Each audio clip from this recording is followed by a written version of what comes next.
ప్రతి ఒక్కరికి వాళ్ళ యూనిక్ స్ట్రాటజీ ఉంటుందండి.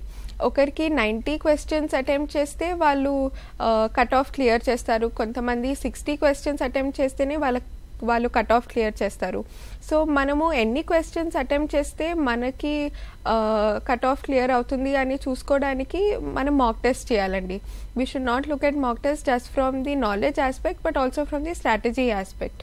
సో నేను మాక్ టెస్ట్ ద్వారా I was able to learn that నేను అరౌండ్ 80 to 85 క్వశ్చన్స్ బాగా అటెంప్ట్ చేస్తే I was in a good space అండి of clearing the exam.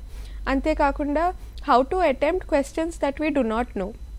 I think in the prelims question paper అందరికి 40 to 45 questions కన్నా ఎక్కువైతే ఎవరికి రావండి. సో ఆ తెలియని క్వశ్చన్స్ కూడా మనము క్రాక్ చేయాలి. సో ఆ తెలియని క్వశ్చన్స్కి గెస్ వర్క్ ఎలా చేయాలి, హౌ టు ఎలిమినేట్ ఆప్షన్స్ అన్నది మాక్ టెస్ట్ ద్వారా చాలా హెల్ప్ అవుతుందండి.